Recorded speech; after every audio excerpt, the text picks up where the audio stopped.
This podcast is brought to you by the North Dakota Petroleum Foundation. From heating our homes and powering our vehicles to cell phones, clothing, and medical equipment, oil and natural gas makes everyday life better. North Dakota Oil and Natural Gas, advancing the possibilities. Learn more at ndpetroleumfoundation.org.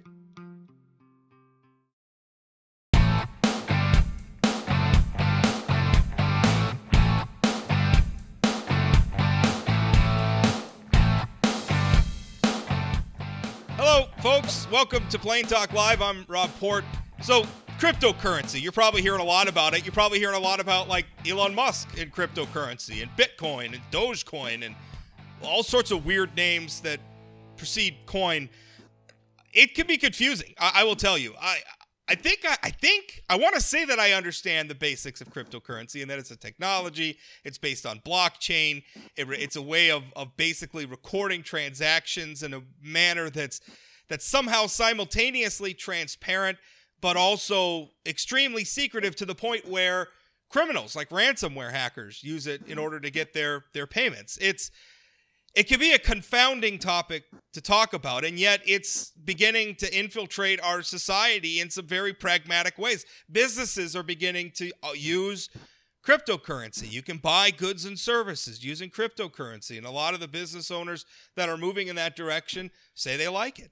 In fact, a city here in North Dakota, the City of Williston, has begun accepting cryptocurrency as a way to pay the city money when you got to maybe pay your water bill or whatever.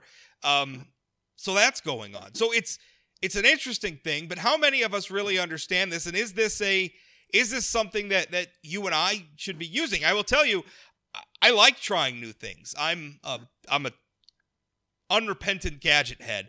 I like trying the new technologies that are out there. That I like following the new smartphones and everything else. I really like trying things. But when it comes to my money, right? When it comes to what I get for giving up my time for work, when it comes to what I use to provide food and shelter and clothing for myself and my children, I don't necessarily want to try new things. I want to stay with what works and with what I'm comfortable with. So that's kind of the situation that I'm in with cryptocurrency, and I suspect there's a lot of other people that feel that way as well. So here to talk with me about it is, well, one of the aforementioned business owners, Jack Seaman. He's the founder of Mindak Gold and Silver, based in Fargo. Also now with an Arizona location. I learned from their website when I was looking up what exactly Jack's title was at Mindak Gold and Silver, because I wanted to get it right, because that's just the kind of guy I am.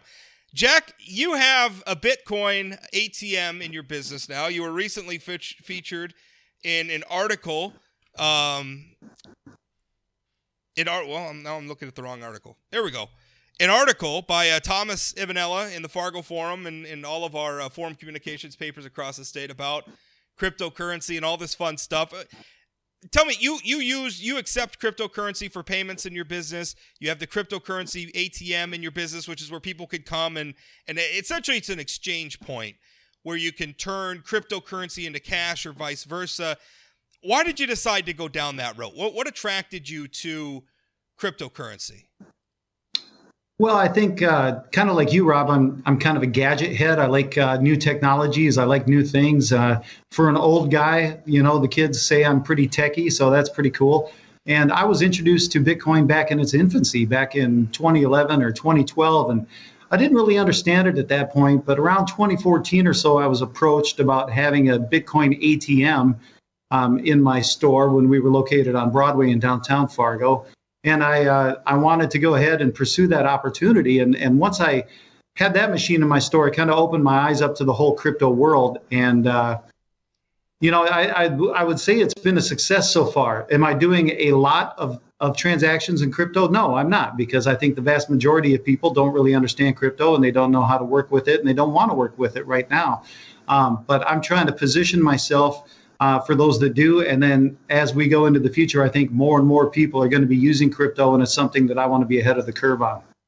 So give me, how does this work? Like I managed a retail store at once upon a time, and so when people would pay for things in our store, we had a cash register and we had a credit card reader, and they paid basically one of two ways. They gave us cash, or even back then we still we still saw the occasional check, somebody writing out a check, and we still accepted them at that time. Or you ran the little debit card or the credit card through the reader. And then I think people understand that, right? Like it communicates with the bank. The bank says this person has credit, or in the case of a debit card, this person has money in their account. It approves the transaction. The transaction gets deducted from your account, and life goes on. How does that work for cryptocurrency? And I know you're not necessarily an expert on but as a store owner, as a business person, how does it work for you? Like if I come into your store and I want to buy something with cryptocurrency, what do I do? You just open up your wallet on your cell phone, which is where you store your cryptocurrency that you want to spend.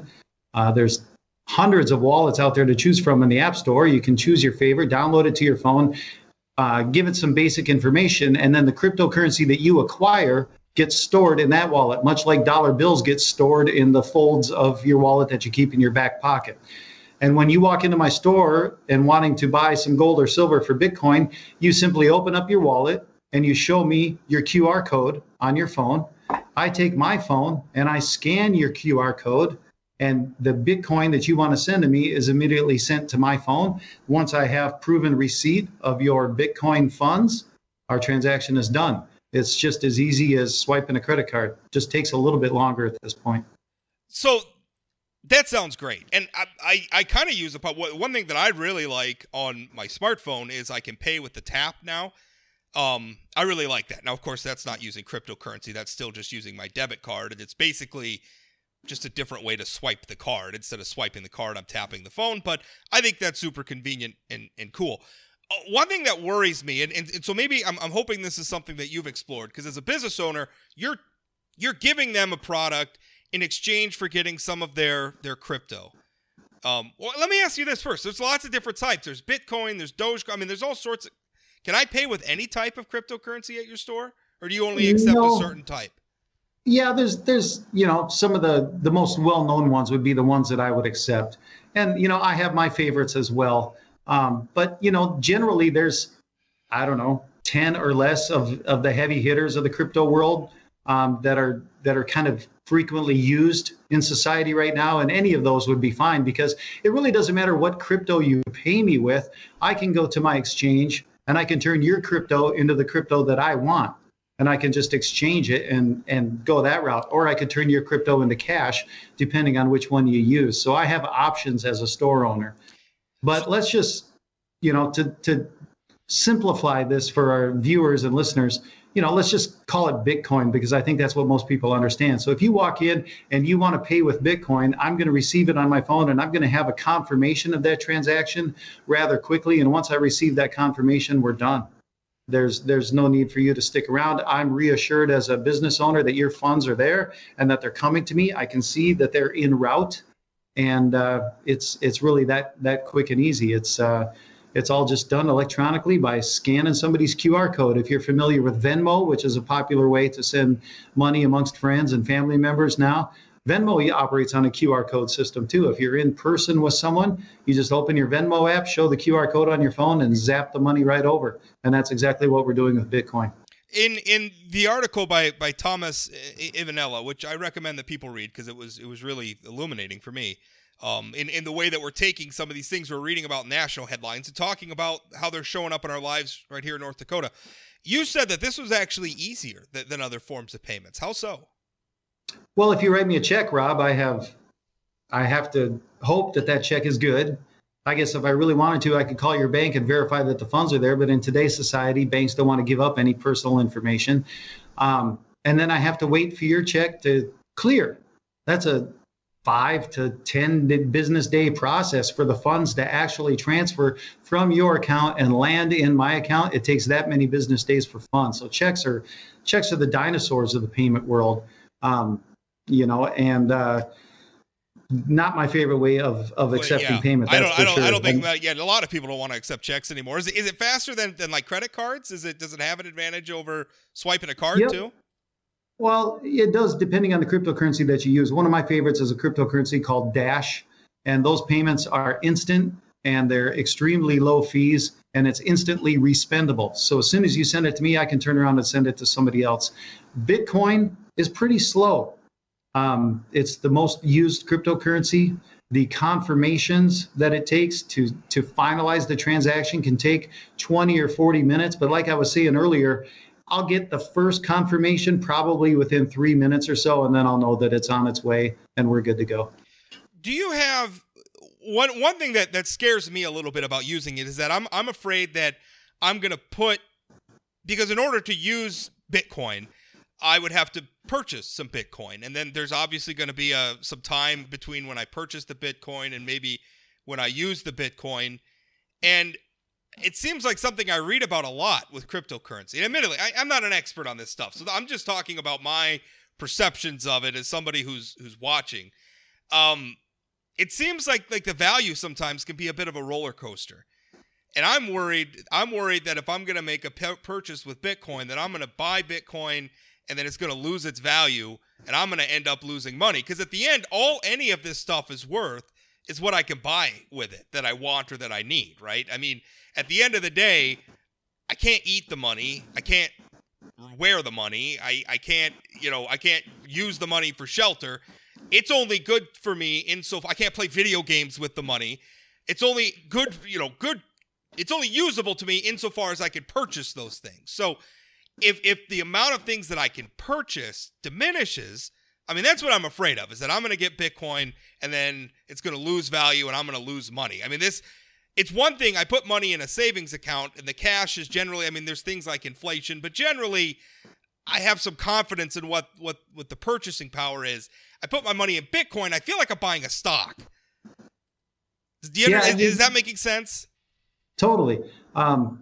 Bitcoin and all cryptocurrencies are notorious for their volatility. I mean, we just witnessed that in the last couple of weeks. I mean, Bitcoin and most other ones went through like a 40% correction. Yeah. And now they're climbing back up. I think it's up 25, 30%. Well, doesn't that concern you? Like if somebody comes into your store and buys $1,000 worth of gold and you accept Bitcoin for that, and then the next day that Bitcoin loses 40% of its value, you just lost money.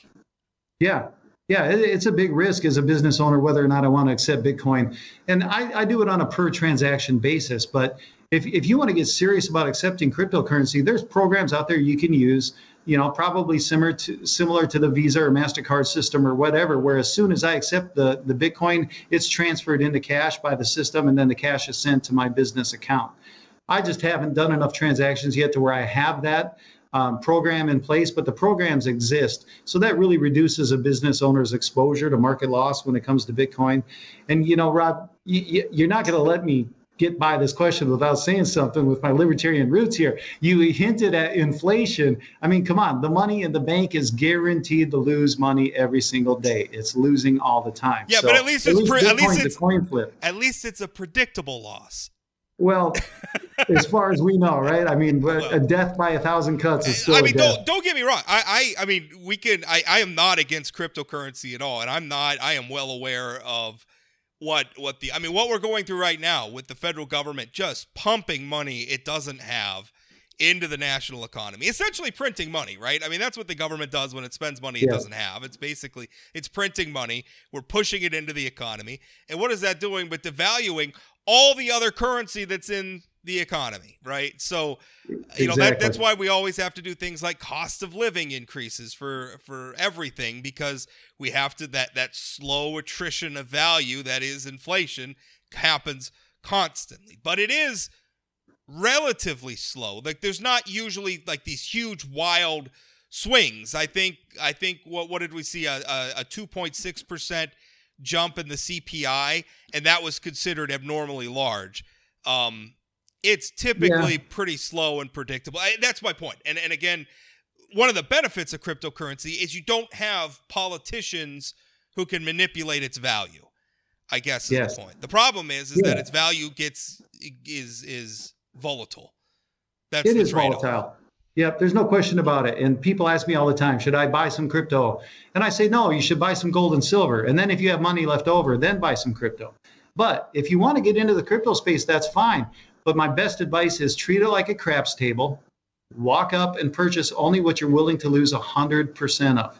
If you're comfortable with that, then you're comfortable being in the crypto space. If you're not comfortable with that, then I wouldn't recommend it right now. It might not be for you, but so many people are drawn to it because they see these wild price swings and they see people buy Dogecoin for fractions of a penny and then it goes to 50 cents the next year. And you have Dogecoin millionaires all over the planet and everybody wants a piece of that action. The problem is for every Dogecoin millionaire out there, there's Dogecoin hobos too. So, you know, it's really throwing the dice and hoping that you catch one of these magical swings in value, you know, one of these magical rocket rides to the top. Hopefully Elon Musk tweets about it about an hour after you buy it and you can ride the wave and hopefully you're smart enough to get out when the time is right. You know, if you're looking for a more stable alternative asset, because like you said, Rob, the dollar's losing value. Most people want to get out of the dollar. Gold and silver is a much, much safer bet. Yeah, I mean, but that's the thing I'm struggling with is you're comparing crypto to a blackjack table. I'll tell you, I don't even play blackjack when I go to Vegas. I like to sit near the blackjack tables and pretend like I'm playing the penny slot so I can maybe get a free drink or two. That's what I do when I'm in Vegas because that's just the kind of conservative that I am. Nothing against people who like to gamble. I don't. I like to hold on to my money. Sure. So I don't want to feel like the money that I'm using for transactions or that I'm using to pay the City of Williston for my utility bill or my speeding ticket or something. I don't want that money to be volatile. Like I want it to be safe and secure and predictable. And I think it's funny that like we still talk about cryptocurrency value in terms of the traditional currency, right? We still talk about it in terms of American currency, and it kind of seems like, well, if you get in and you become a Dogecoin millionaire, well, you're really only a Dogecoin millionaire when you cash out your Dogecoin and you have $1 million American dollars sitting in your account, right? So what's the benefit of cryptocurrency? I mean, if it's just gambling, no thanks. Well, I might have painted a little bit of an extreme picture there, but I want people to understand that it is crazily volatile. But there's many, many people that I know personally that have invested in Bitcoin. They've done very well with Bitcoin. They've been very successful with it. There's other cryptocurrencies that you can invest in that as long as you can stomach the volatility, there's a lot of chance for a good return on your investment. In addition to that, many people believe that cryptocurrency is going to be the currency of the world in the near future. And these fiat dollars that we're comparing it to are going to become a thing of the past, much like they were in the Weimar Republic. And, we're not going to need paper dollars anymore because everyone's going to have digital cryptocurrency that we're going to be using that governments can't print to insane numbers. We're already at that point with some of the electronic transactions with traditional currency. In fact, I think there was a bill in Bismarck this session, and I'd have to look up. I don't think it passed, but there was a bill in Bismarck this session that would have made it illegal for businesses to refuse cash dollars, to refuse cash, right? Because some businesses, I guess, don't want to deal with cash. They just want to deal with, Venmo or PayPal or Google Pay or Apple Pay or credit cards. They don't want to deal with cash, which is understandable because cash has its own challenges sometimes in how you handle it. I mean, I would like to get to the point where you're talking about. I'm just not seeing it. And in fact, I was reading an article and the headline was that cryptocurrency's promises aren't here yet, right? All the things that it's supposed to have done. And I don't want to say that they're not possible, but I don't think they're here yet. I don't think a lot of the benefits of it have necessarily accrued. But we are seeing a negative, which is that a lot of times cryptocurrency is used for crime.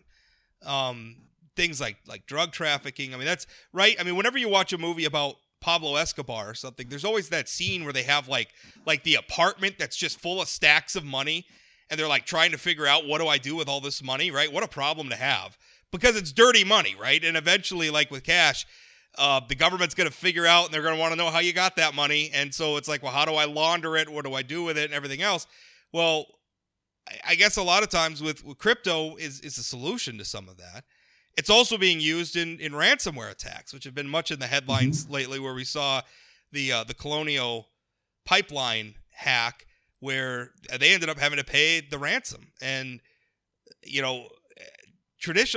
you're using cash, right, you have to hide the duffel of cash out in the woods somewhere, right, for the bad guys to come find it. So that's not very practical.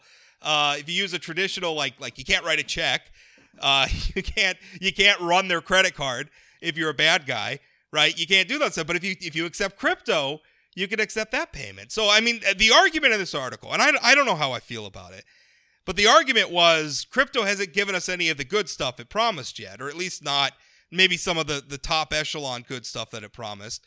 But it sure as heck is enabling the bad guys who are hurting people. And boy, I found that a very compelling argument. Like, what do you make of people saying that? Like, crypto has really empowered criminals. I don't know if it's empowered criminals. Criminals always find a way to get the job done, right? I mean, they are very innovative. Yeah, they're very innovative. And I mean, cash has been used in all criminal activity probably throughout history up to this point. So, I mean, cash is 98% used for this activity, and maybe cryptocurrency is 2% used for this activity. I don't know exactly what the numbers are, but I don't think that crypto is just gambling and just criminal activity. Sure, there's elements of that with crypto use, but it's not all of it. I don't want to sound like the bad guy. I'm just trying to, like, what are the downsides here? And these are honestly the things that scare me. I am intrigued by it. I very much want it to succeed. With anything of value, there's going to be a nefarious activity, right? Sure. I mean, China is famous for pumping out fake gold bars and putting them on eBay for $29 a piece when they should be $2,000, and they're very good fakes. And you have to know what you're doing. And one of the subplots in the book, The Goldfinch, was about how drug traffickers used stolen works of art as a de facto currency. Sure. Which I thought was really interesting. And I guess I'm not sure how much it happened in the book. I don't know how often that happens in the real world, but you're right. Anything of value can be used for nefarious reasons. And I don't want to get into the argument where people are like, well, we got to ban guns because criminals use guns. Well, right. Criminals are going to do what they're going to do. But it's just with crypto. I mean, that's true. I mean, that's a tough thing. I don't know these ransomware attacks. It seems like we don't have an answer for them because those people keep getting paid. Mm-hmm. Yeah, and I don't know what the answer is either. One other point I wanted to make, Rob, before I lose my train of thought here. I know you're conservative, maybe a little libertarian leaning like I am. Cryptocurrency is providing something, and it's going to continue to provide something, which is a currency that people around the globe can use without counterparty risk, which means you don't have to go through Wells Fargo or any other bank to transfer money. You don't have to involve a bank in any of your financial aspects of your life if you don't want to. And most importantly, the government cannot manipulate cryptocurrency. The government can't print it. It can't inflate it. And for people who don't understand what the problem is with government inflating money, we're $28 trillion in debt, and we're running huge $1 trillion budget deficits every year. Yeah. And that is not sound money. And even the Republicans have stopped even pretending like they care. Right. So we don't have a sound money anymore. Nobody in the world has a sound currency. They're all manipulated by central bank inflation and policy, and it's driving the value of the currencies down quickly. I think people are wising up to that, which is why cryptocurrency is gaining popularity. And I think they're also interested in other hard assets, land, guns, gold, silver, any fine art. Things like this are what more people are taking a look at, because I think the writing's on the wall for the dollar, and more people are waking up to that every day. And I think that could explain a lot of crypto's popularity right now. Yeah. I still think, though, that when people are they get in and they're afraid of if somebody's holding a lot of crypto and they see maybe some turbulence on the headlines, where are they still going to put that money, right? I mean, a lot of them are still going to put that money in traditional U.S. dollars, and for the time being, that I think crypto. I don't know that it's going to get over the hump to being mainstream. Right, and I'm not using that term pejoratively, right? Because I think it's an emerging technology, and it's probably going to take a while for the dust to settle. But for me, it's not going to get over that hump until I can be confident that my purchasing power for crypto isn't going to see wild swings from day to day. I think it's a lot closer. I think it's a lot closer to that hump than you're giving it credit. I mean, it's been around since 2011. Sure, it's been around for a long time. and it's here to stay. It's not going away. So I think it's closer than you might think it is, old man. Well, hey. Yeah, yeah, but still, I mean, how many people do you think are using crypto like just for everything? Like they're getting paid for crypto, they hold their money in crypto, they pay for things in crypto, and maybe that's not possible because there's just not enough businesses that accept it yet. So you're probably, but I mean that you're saying that day's coming. You're saying we're closer to that than I think. Well, when you have pro athletes in the NFL and other major sports leagues that are accepting their salary in Bitcoin, Wow. and they're on social media talking about accepting their salary in Bitcoin, and they're looked up to by millions of followers, it doesn't take very long for it to really start to spread through society. Well, that's And true. all we need is a tweet Which by sports Kim athletes are that? Kardashian. That must be a sport I don't follow. I follow baseball, where all the conservatives are. So we don't. I haven't heard of it. Maybe they're in baseball. I don't know, but I haven't. I see. Well, the one I follow is the NFL, and I know there's probably a good. I would venture there's probably 20 NFL players right now Really? that are accepting their entire paycheck in Bitcoin. Wow, because Yeah. that's amazing. Because like, I mean, if you're talking about like, I don't know, some of these guys make like $10-15 million a year. So if you're Yes. talking about like $1 million paycheck, and it, Mhm. they got to be pretty confident about those swings, right? I mean, Yeah, 'cause- when Elon Musk takes $1.5 billion of Tesla's cash and puts it into Bitcoin, and that makes worldwide headlines, that's validation for cryptocurrency, Bitcoin specifically. yeah.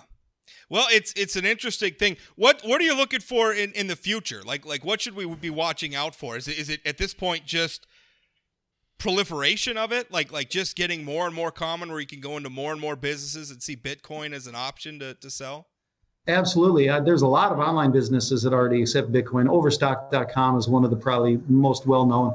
And yeah, that's what it's going to take, Rob, is it's going to take more real world use, right? I mean, holding it in your wallet and watching the price go up and down is cool, but how do you use it? How do you walk into a store and just as easily as you pay for your Starbucks with your Visa card, you pay for your Starbucks with a cryptocurrency? And we're very, very close to that. There's a cryptocurrency called Dash that's been around for a while now, and that's the one I was speaking to earlier, where that's instantaneous as far as the speed of the transaction. The fees are pennies on a dollar, and it's instantly respendable. They're using it as a de facto currency in Venezuela because their currency blew up. Yeah. And we're seeing how it's incorporated into society. And there's a payment app here in the U.S. that has about 250,000 locations that Dash is going to be accepted at. It's very close to being done, and I think when that happens, you're going to see some real world use out of it. That should be a big boon to cryptocurrency as well. All right, so let me ask you your advice. Say that you're a moderately successful newspaper columnist, and you have some money, and you're thinking about you might want to try some of this stuff out. What would a person like that do? Well, I mean, you can do one of two ways. You can put a wallet on your phone, and you can upload your banking information to your wallet and purchase Bitcoin that way. Or in exchange, put the wallet on my phone. Like, what is that? I don't even know what that is. Well, there's a thing called Google, and you type into the search bar, what is a Bitcoin wallet? Okay, Boomer? Okay. And then I was hoping you would name but, like an app or something for me to use. I don't know. Well, there's tons of them out there. Just type Bitcoin wallet. I don't want to sell one wallet over the other, sure. but a wallet Fair enough. is, just like a wallet that you hold your bills in, like this. Rob. Okay. So there's a lot of I see. That's something I didn't know. There's a lot of different services that offer that wallet service. Yep. Okay. Or you can do it online if you prefer to do it on your laptop, your home computer. You can go to Coinbase.com. There's a great place to start. Okay. You can open an account at Coinbase just like you open a bank account. And you can fund your Coinbase account with money from your bank. And then once you have money in your Coinbase account, you can buy whatever cryptocurrency they offer. And then boom, you got cryptocurrency. And you can put it on your wallet on your phone, and then you can go in the Mindac Gold Exchange and buy some gold and silver with it. Well, it sounds interesting. I'm just terrified that the minute I buy $100, it's going to come out worth $2, and then I'm going to be mad because I lost $98. It won't be that bad. Trust me, you'll be okay. Okay, fair enough. Well, thanks so much for your time, Jack. I appreciate it. And it's an interesting thing. I don't want to mean to sound negative. I'm excited about it. I'm enthusiastic about it. I'm glad other people are the first adopters, and I can watch what they're doing and then jump in when I feel like it's safer. I hear you there. Thanks. Thanks, Rob.